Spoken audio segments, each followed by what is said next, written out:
Hey, hey, welcome to Your Best Podcast. I'm Teemaree, your best life coach. And today we're going to be breaking down for all of you entrepreneurs, solopreneurs, business heads, side gig hustlers, vendors, consultants, coaches, all of you that care, basically all of us in the world at this point about marketing. Okay. Woohoo! So get ready for this phenomenal conversation that's going to set you up right for success. Today, I have a phenomenal guest, as you can see. Let's get to know her a little bit better. Her name is Naomi Rose, and she is a business coach and a mentor that helps businesses and business owners with their business and marketing strategies. I'm so glad she's here. Think of her as your digital GP, general practitioner, your digital doctor, so to speak. She'll diagnose your problems and she's going to find the perfect remedies to help you grow your business in a way that works for you. These are all things we love. Welcome, welcome, Naomi, to Your Best Podcast. So happy that you're here today. First off, where in the world are you? I'm actually in the UK, so I'm about 250 miles north of London, in just outside a city called York. So I'm currently expecting snow, so we're prepared to be snowed in. Oh, goodness gracious. Oh my gosh. I'm so happy that you're here. Now, what time is it for you in the day right now?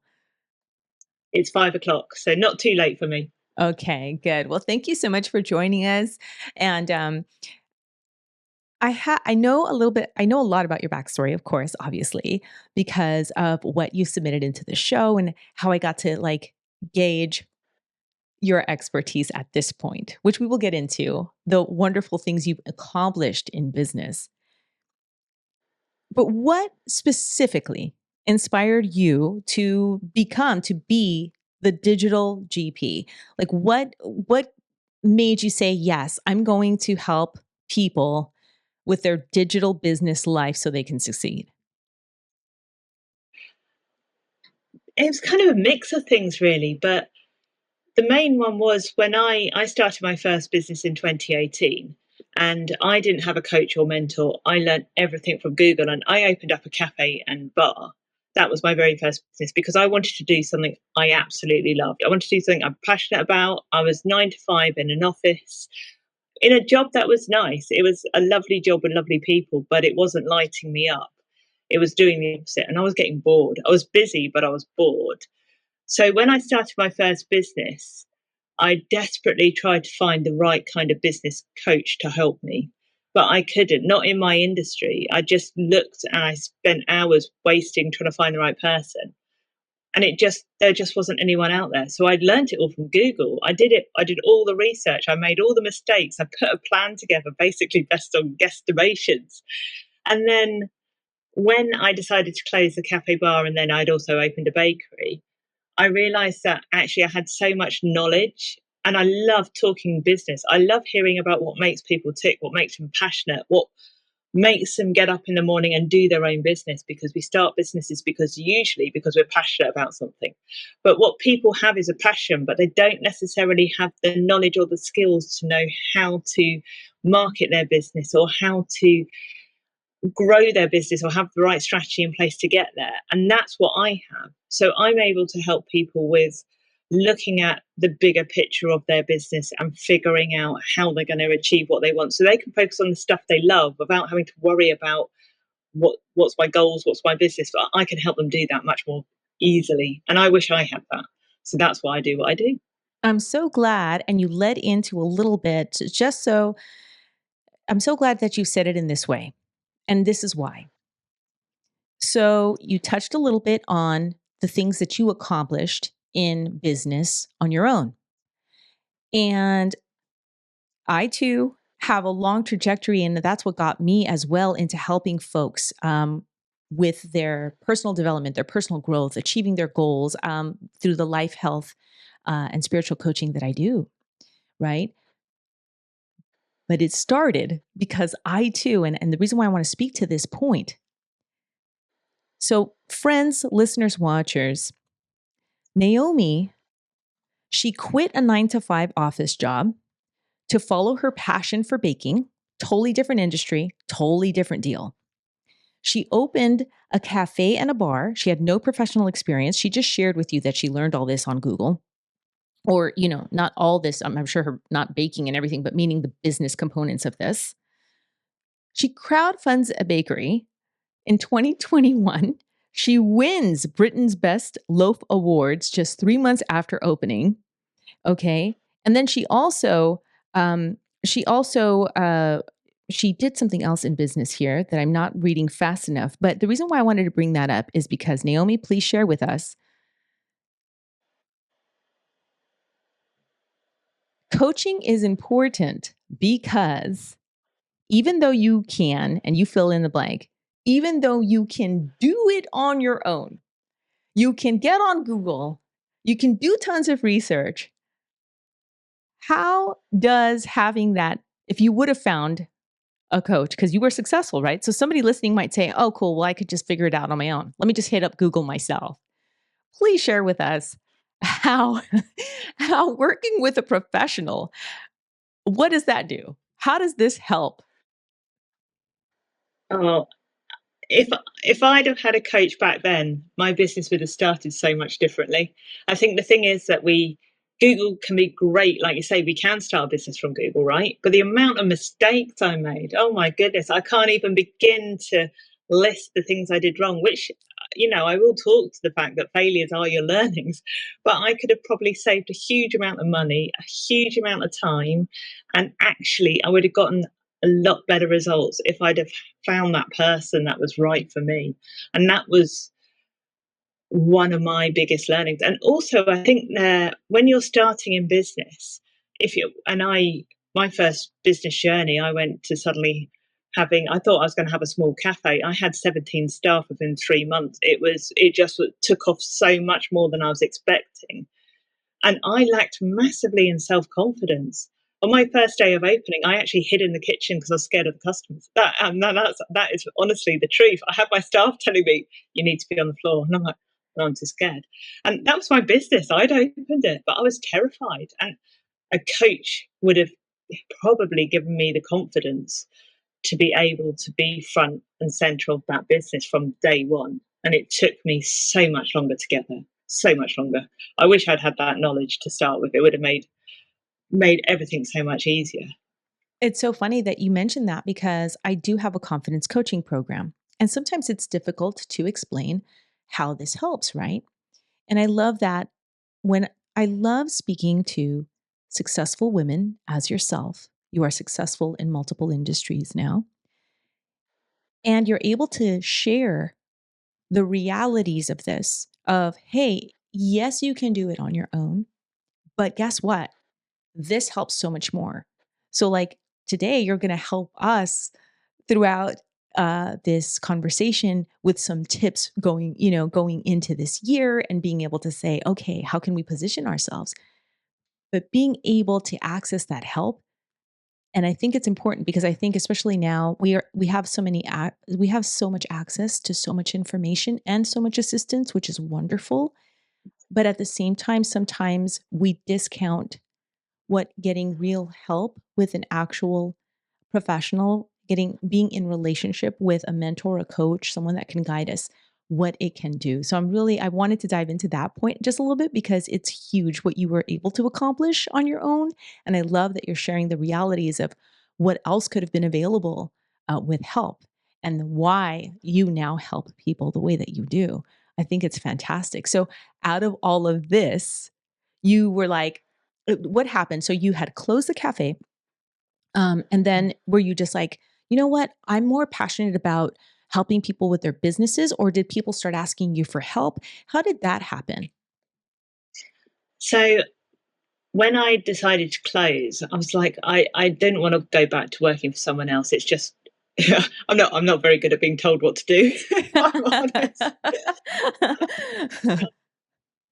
I was like, well, I want to carry on working for myself, but I haven't just wasted this last 5 years of what I've learned.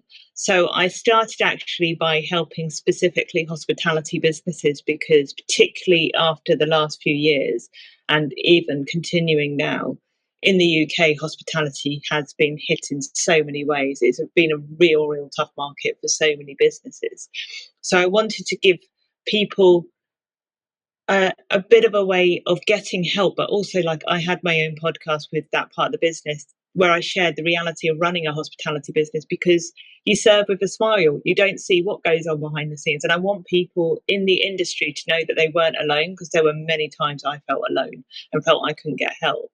So when I started that, I actually realized that I've got a lot more knowledge that's transferable into other businesses as well. And actually, learning from those other businesses helps businesses in hospitality too. So my continuing growing knowledge allows me to help even more people.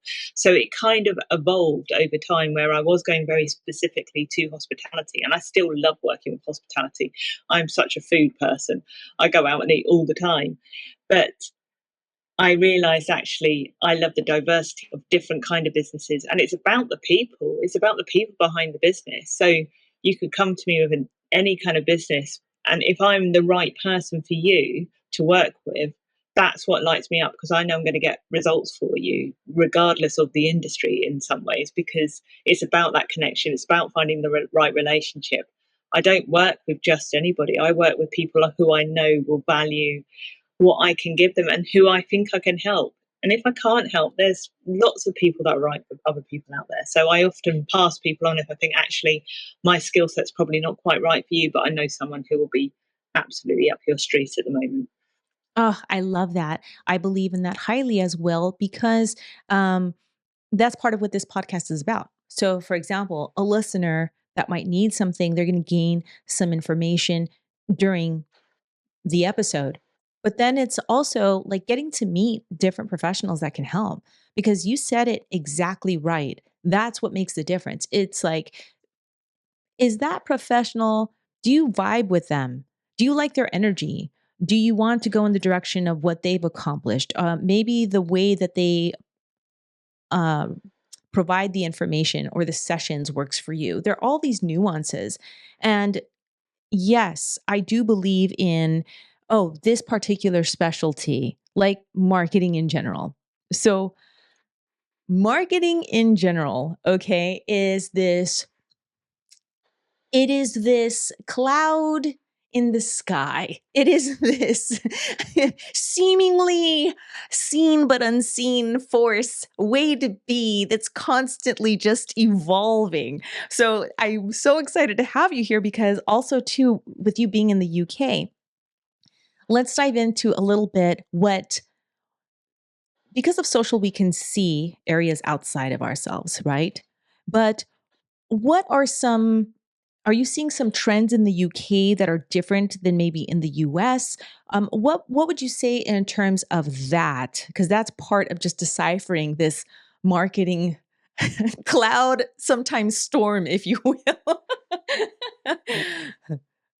And I think that is very much, it sums it up really well at the moment. It does feel like there is so much noise and people are kind of being led in about 100 different directions. And if you aren't a natural marketer going on social media, doing lives, even coming on and doing podcasts, it's just so overwhelming that you end up getting caught up with doing 50 things and then achieving nothing. I think that's what particularly what I'm seeing at the moment. And actually, one of the biggest trends, particularly we're seeing in the UK, is buyer behaviour. So how people brought and what people brought into 6 months ago and the way they did it, or even a year, is changing because we've had changes in government, we've had changes in economics. There's lots of different things happening. So what people in business, so business owners might be still doing the same things they were doing a year ago, but they're not getting the same results because people aren't necessarily buying in the same way they used to. So we've got to start thinking about how we can connect better with people.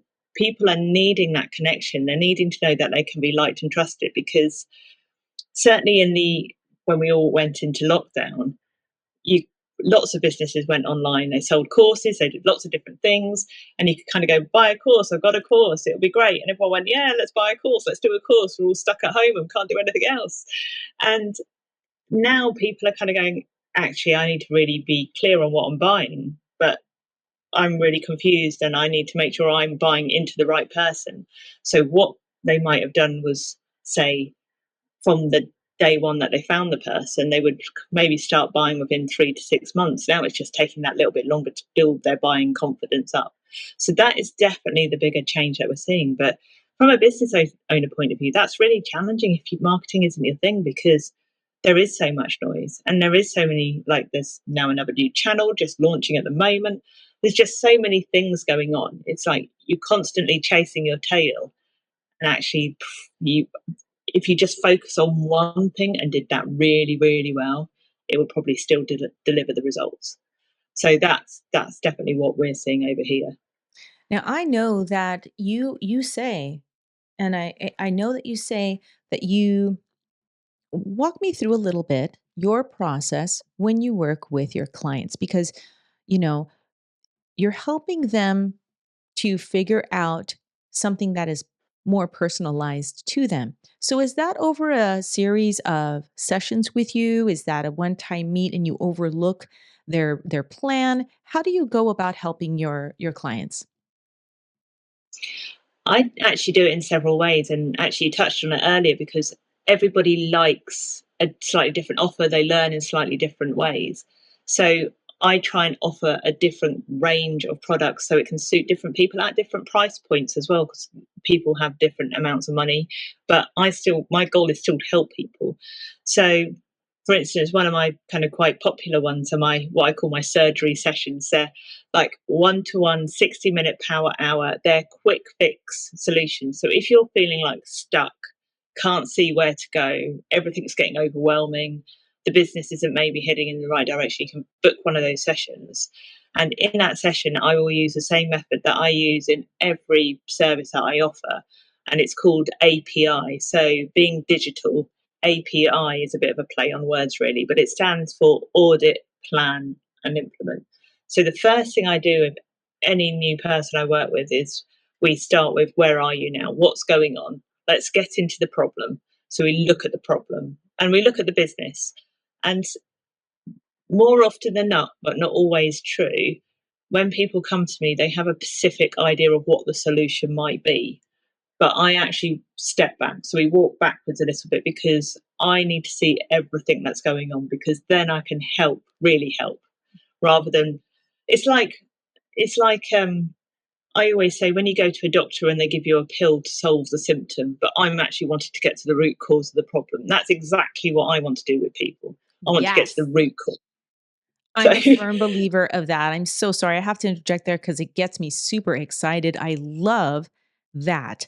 I totally resonate with that for all aspects of life, whether it be health, finances, relationships, our personal development, our emotional world, business. What is the root? Because when we get to that, now we're cooking with gas. And I love that. I really, really love that you take that approach because, especially, and that's part of what makes things confusing in the marketing arena, is because, for example, like, well, which platform do you choose? Okay, so now you choose a platform. Maybe if you're taking the strategy of, I need to do one thing well, you maybe choose one platform because it can be overwhelming if you're a small business owner, an entrepreneur, solopreneur, consultant. You're doing all the other things, right? Well, that platform within itself is changing constantly.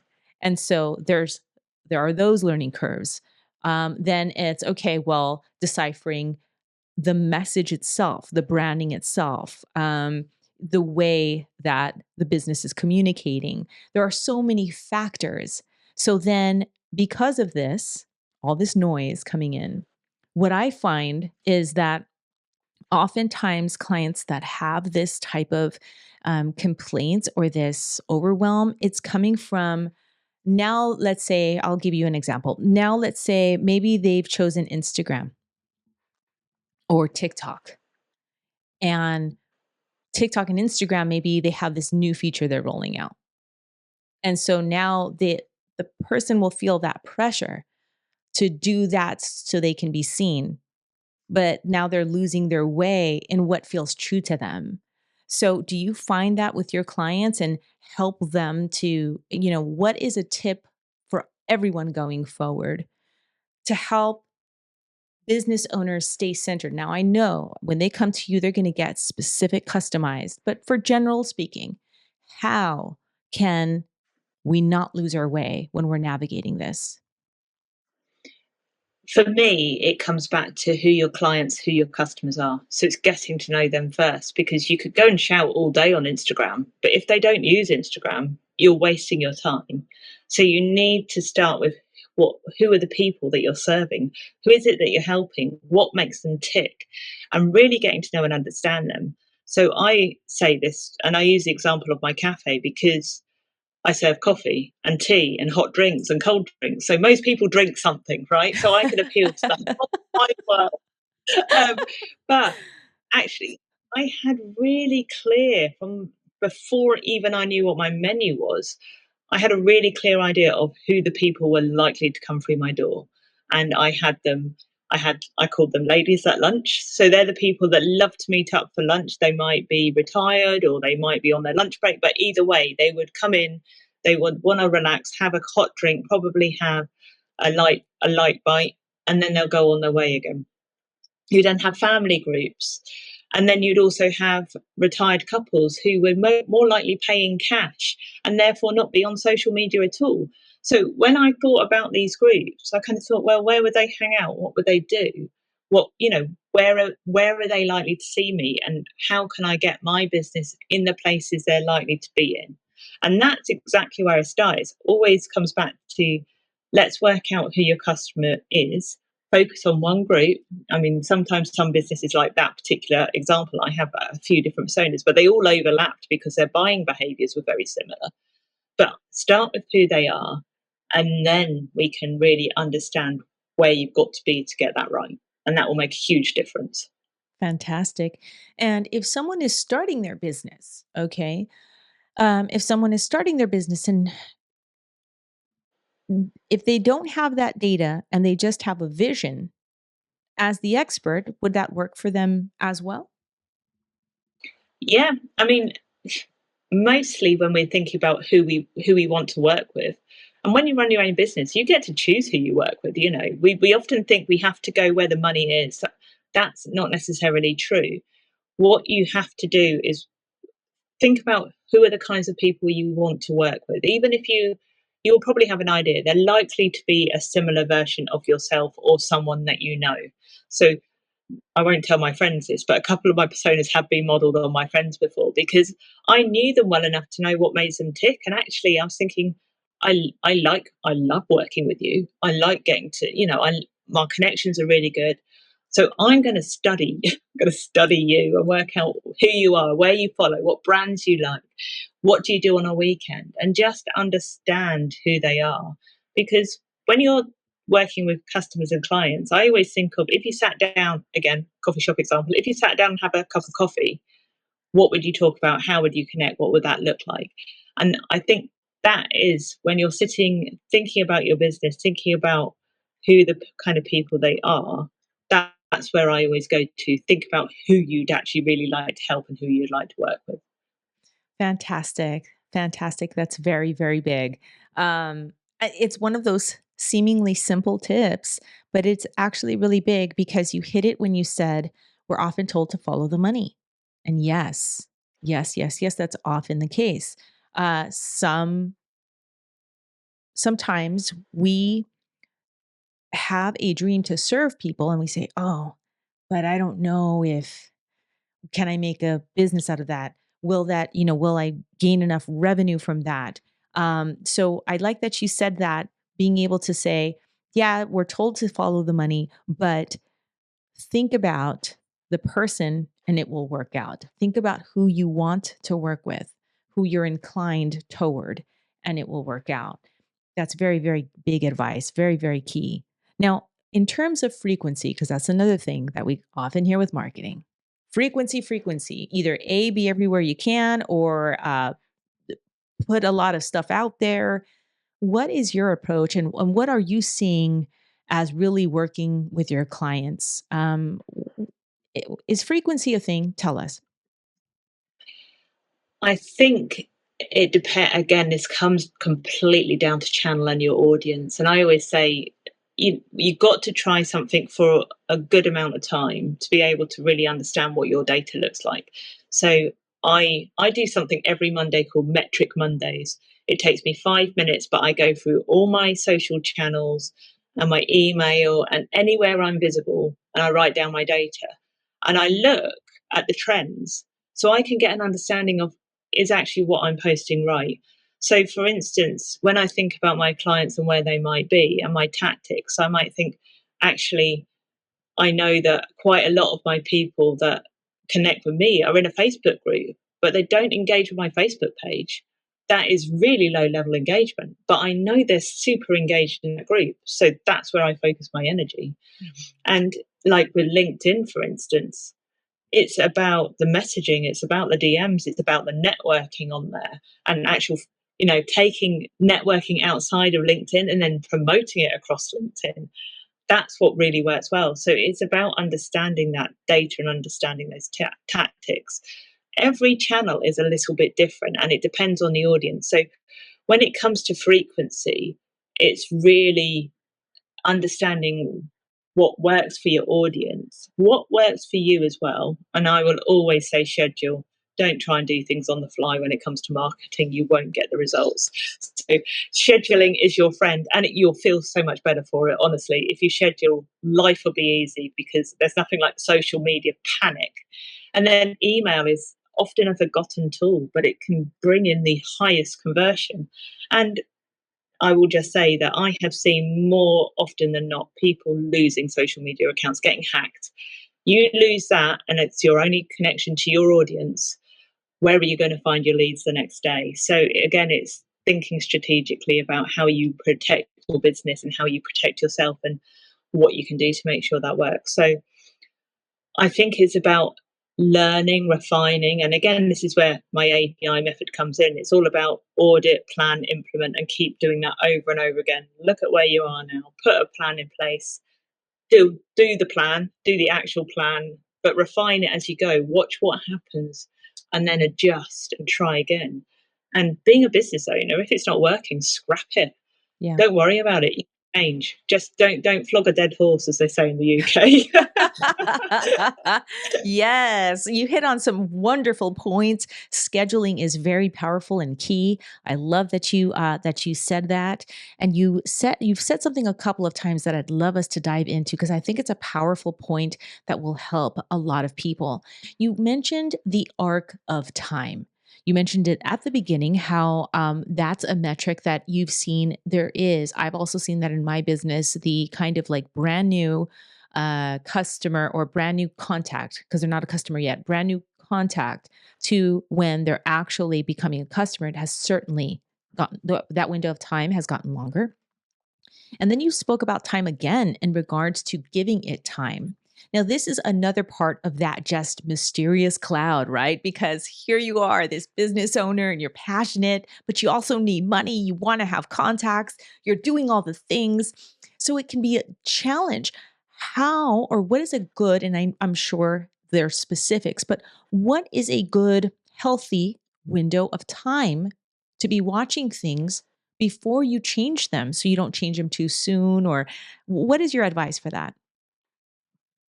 I think, and when I look at my data, I mean, like I say, I do Metric Mondays. I do look at it every week. I generally look at it month on month trend. So I look at what's working.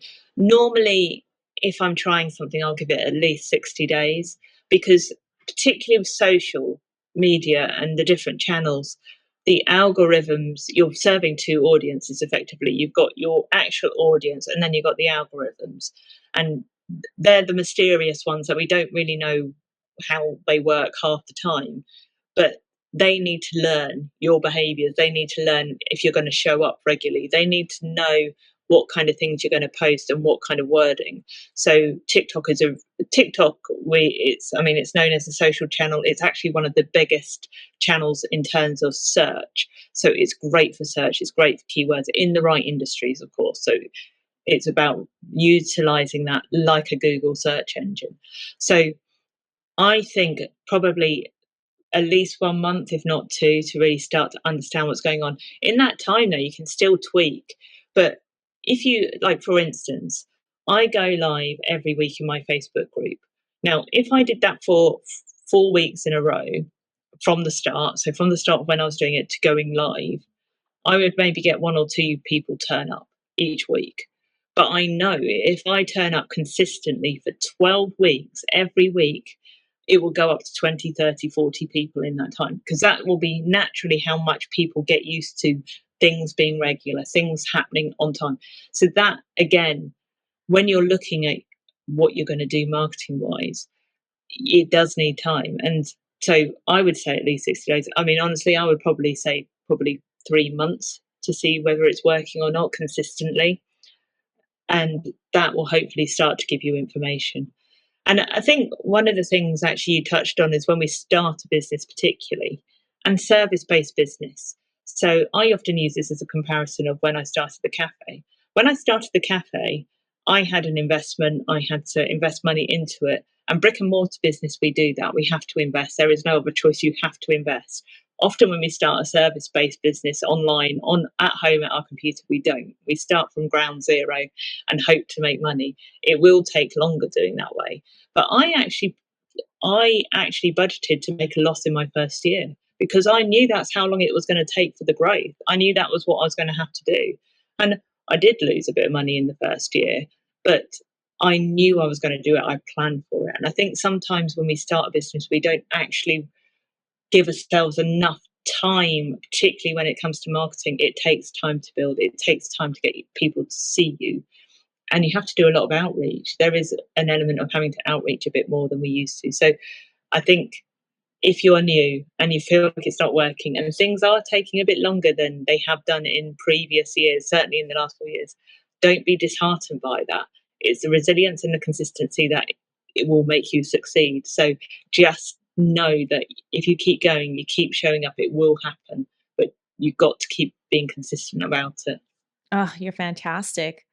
You're fantastic. A couple more questions. There's going to be about two or three more. Just breaking down these kind of marketing must knows to kind of go forward. And one of them is, what is your take on running ads? Is grassroots better? Should one run ads? And I know, of course, we can get personalized, but just generally speaking, in the US, we, with this recent political election that we had, there was a lot of talk about don't even put money in ads right now as a small business because everything politically is running and their ads are high. And, it was so much activity affecting that for small businesses. At least that's something that I had been hearing.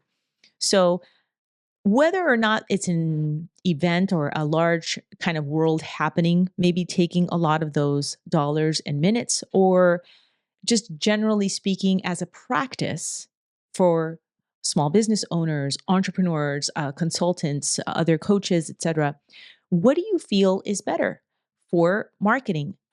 Ads or just being out there and really doing things grassroots? Do you have a preference? I use both, and I have always used both. And you will. It's harder to do grassroots, but you will ultimately get better results because you are going out there organically and making genuine connections, and that is the difference that you can't do with an ad. I started doing marketing before Facebook pages even existed, so the world of social has kind of changed our opinion of what marketing is because we've been able to do stuff for free for so long. It just seems that how crazy it is that we would pay for advertising. But actually we did that. I mean, there was always an advertising budget for anything I did. So I actually still go back to that point of, like, take for instance my customers that paid with cash that aren't on social. The way I was going to appeal to them was by advertising in the local newsletters. I had to go down that route, or maybe leafleting, or going grassroots, like in person DM and getting in there, you know, doing like the adverts in that way, because that's what they would see, because that's how they behave. So it goes back to what your tactics are need to be relevant to your audience. But when it comes to advertising, and it's really easy to click a button and suddenly you boosted your Facebook ad and it's out there. but you need to know who the audience is. You need to be really clear on your goals, and you need to have a strategy behind it. So I've seen even from my own Facebook ads, there have been Facebook ads that have just not worked one single bit, like just delivered barely zero. I've had others that have performed like 10p a lead. So it really, you have to really think strategically about, if you're going to advertise, is this the best use of your money? Is it the best use of your time? And are you actually going to connect with your audience in the right way? So I think that is really key when it thinks to actually, I would be better spending my time going to a networking event because I know there are going to be 30 people that I can help in the room than I would be by spending that equivalent money on an ad that wouldn't necessarily connect me as quickly with someone else. So I think it's a totally sitting on the fence answer, but advertising works really well in the right context, in the right way, but you will always still get great results from the grassroots. You will always still make the connections. It just takes longer and it's harder. Fantastic. No, you broke it down excellently. What I'm hearing you say really goes back to square one. You're saying, if you know who your client is, if you know who your customer is, if you know who you want to serve is, then you start to get an indication of how they behave and where they will be, which will then help you to know how effective certain behaviors, marketing behaviors could be.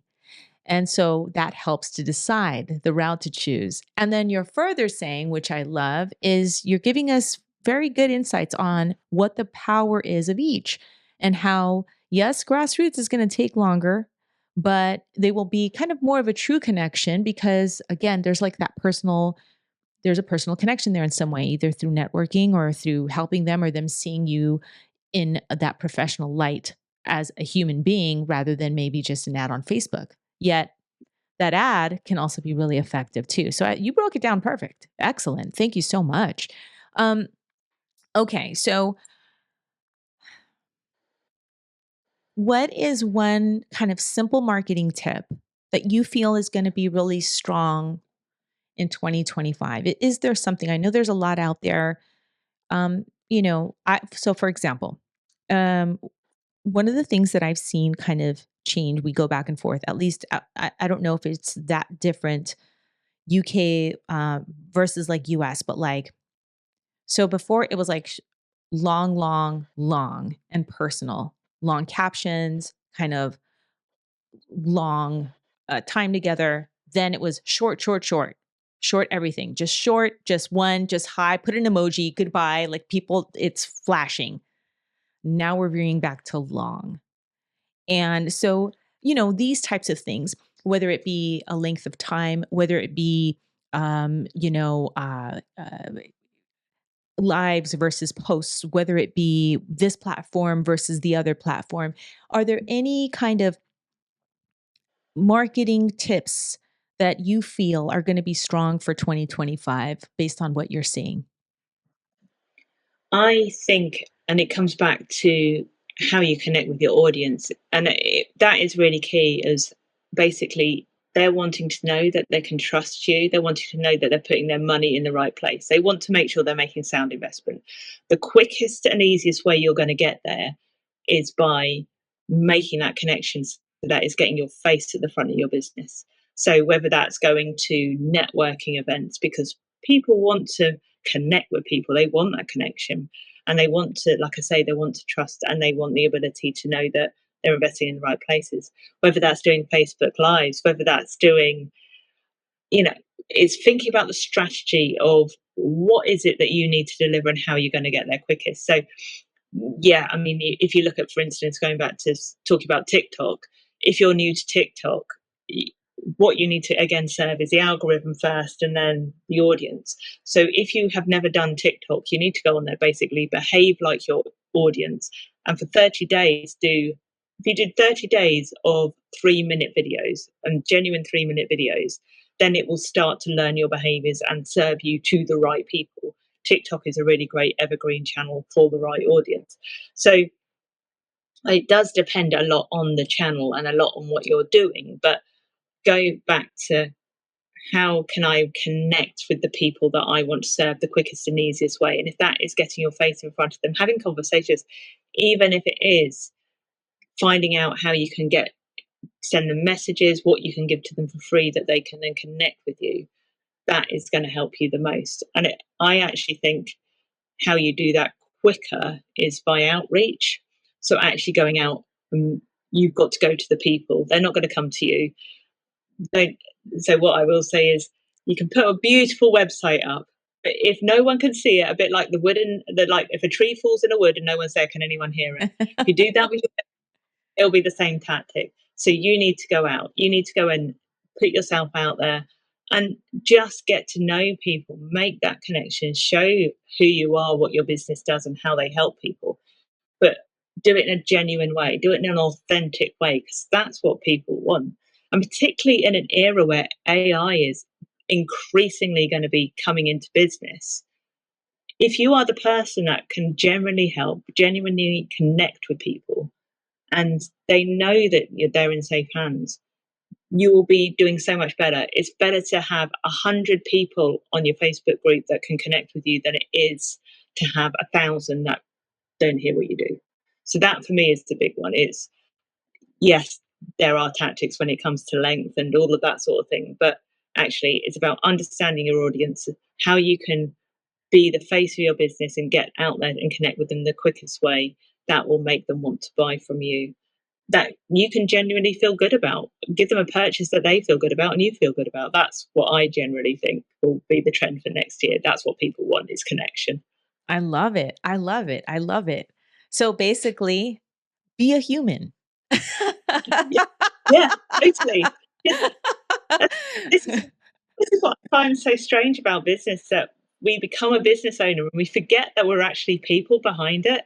And I always used to say this to my customers, like whenever I was talking about PR for the cafe and various different things, and particularly when I was thinking about closing, we were talking about what's the PR angle going to be, because I PR'd closing down. I went out, I went on TV, I went on radio. I told people exactly why, because I'm like, I'm still human. I'm still a genuine person. People aren't stupid. They actually will probably appreciate the fact that I am sharing my honest experience of that. And actually, sometimes it's that honesty that makes people resonate with you more.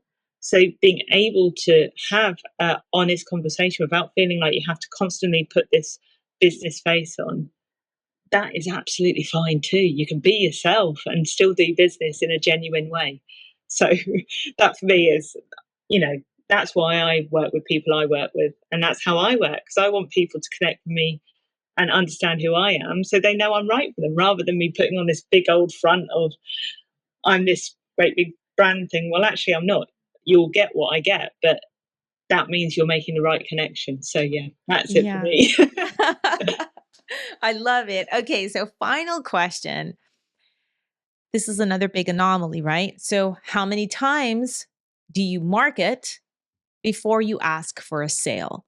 What are you feeling is a good trend, method, pattern for this type of thing? Because there's a lot of voices around that as well.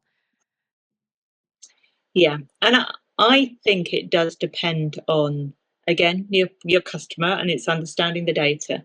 But I always go back to think about your own buying behavior. So I always think about when you first come across a new person or a new brand, how long does it really take you before you're actually convinced to buy? So you might see an advert come up on Facebook, for instance. You might go follow them. You might go and have a look at the website to see what's going on. You might sign up to an email newsletter, but it will probably take you a little bit longer before you actually decide to sell. So think of it a bit like dating. You don't want to rush these things. You need to make sure that you're building that connection genuinely, because the thing with we sometimes forget is, once someone becomes a client, they're most likely to become a client again. So they're more likely to come back to you if they know they can trust you. A bit like we will go to the same supermarket over and over again because we know they've got the stuff we like. So that's what I always come back to, is you think about how long it takes. So next time you start to think of something you're going to buy for your business, think about where you first saw the person or the service that you were going to buy, and think about how long it really took you before you actually committed. So some people might take a couple of years. Some people might be like, yeah, no, that's going to be 3 months. So I think it's getting to understand the buying behavior of your audience and what they need. And actually, again, by you getting by them getting to know you genuinely, you're going to speed up that process a little bit. You're going to, because they're going to get to know, like, and trust you, right? So if you're just trying to sell your services but not actually making that connection with them and reaching out and checking in on them and making sure they're okay, and you know, that's the kind of thing that will make the difference. Because and having a really clear plan of how you're going to do that as well. So don't there is some planning in all of that. But yeah, that's how I think. I mean, genuinely, Pete, I talk about what I have to offer all the time. So I do talk about my offers, but I give a lot away, a lot of free stuff as well. I talk on a lot of podcasts. I do lots of things. So I generally have a sales strategy, but my timeline has changed depending on the product, depending on the service, and depending on how I feel the person is I'm talking to, because I might get an instant think you're not ready for this yet. And I'll tell them I don't think they're ready for that. I think they'll be better off waiting. So if I think that's what's right for them. So yeah, it does depend on the person, but I think it's just be aware of your own buying behavior and think about how that applies in your business. I love it so much. I love it so much. So I have a quick story. I recently hopped on a Threads for the first time. I do have an old, dusty Twitter, now X, that I'm going to completely just delete, deactivate, and be done with. And I was like, well, what's Threads doing? So I get on Threads for the first time, and it was this wonderland of actual conversations of people. And it was just like, it brought these nostalgic feelings of what Twitter in the beginning was like. And it was just like, oh, this is so wow, people are here and they're having actual conversations. And so I have not followed anyone yet on Threads because I'm afraid I'm going to now teach Threads and it's going to give me the same things and do what like Instagram and other places have done.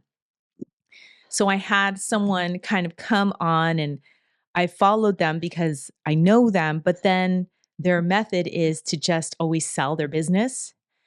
And it immediately, in this new atmosphere where conversations were happening and it wasn't the status quo of kind of what algorithms are showing me regularly, it felt like such an anomaly. And so I love what you're sharing about how, number one, be human is something that you've said. Number two, be consistent, connect with your people, because I can tell you, it feels the feeling is palpable when you are speaking with someone and it's like here in this conversation. We will absolutely get to your offers next, but it's been phenomenal. You've been teaching us and sharing with us, and it's been just great talking to you. And it feels so good. So I think in a nutshell, what you're guiding us to do is you're saying, hey, first of all, who do you want to serve? Second of all, how do they behave? Third of all, now that you have that information, go to where they're at in the best ways you can. Show up like a human being consistently, see how that works. And then contact me, you, for more. Yeah. Yeah. Yeah. Kind of. That's it. That's simple. It really is. And I think you can I'm not saying don't ever put your offers out there. If you're definitely put your offers out there, don't shy away from being afraid to sell, but do it in a way that makes you feel good and that makes people buying feel good as well. So, and also don't assume that just because you put it out there once and it had no response means it isn't a great offer. It's just that you need to do it a lot more than you think you do. So just that's the definitely, again, it's about the connection, it's about building that audience, and then you'll be flying, but you've got to put the groundwork in. It's Ugh, just it's all about connection, and it'll be so much more fun. It's so much more rewarding when you connect with people and you can see the results and you deliver. They're happy, you're happy, everybody wins that way. I love that. I love everybody winning. I love that. I love that. Please tell us where I know I have your Naomi C. Rose. Yeah. Naomi C. Rose. .co is the website, but you tell us all your information, so it's absolutely right. Tell us everything. Yeah, so you can come and get I've got a free ultimate growth plan. So that is a really great document if you're feeling a bit stuck, not sure where to go. So you can do basically an audit for yourself and put a plan in place to help you grow your business. So you can download that straight from my website. You can follow me. I'm on varying socials, so Instagram and LinkedIn at I am Naomi C. Rose. And on Facebook, I'm Naomi Claire Rose, which what's the C stands for. So come and follow me, connect. If you've got questions, just drop me a DM, And I always say this to people, don't suffer in silence. If you're struggling in your business and you're feeling really alone, just know that I am here to help. That is what I do. I help people. I hate the thought of people feeling like they're just struggling with their business and can't see the tunnel, the light at the end of the tunnel. So just if that's you and you're feeling stuck, just drop me a message. Let me see what I can do to help. I love it. I love it. I love it. Thank you so much for being here today. And friends, if as you work with Naomi or as you're navigating your path and maybe, that confidence to show up and get on a live, or that confidence to really be you and own it, or the confidence to put your offer out. These are all real things. And I have a confidence coaching program. So if you're interested, you want more, you want to just connect, bestlifecoaching.online is the place to do that, or teemaree.com. And I have all kinds of resources there. And definitely follow this podcast, rate us on Apple or Spotify, and connect with us, comment, review, let us know what's happening for you, because we would love to connect with you and serve you further.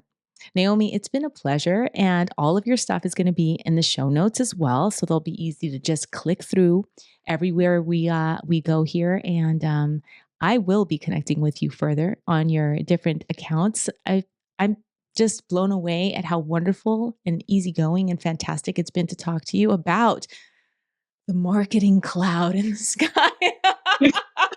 that anomalous figure. So thank you so much. It's been a joy. Have a great rest of your day, and we'll see you again soon. Oh, thank you. I've loved it. So thank you for having me, and thank you for everyone for listening and watching.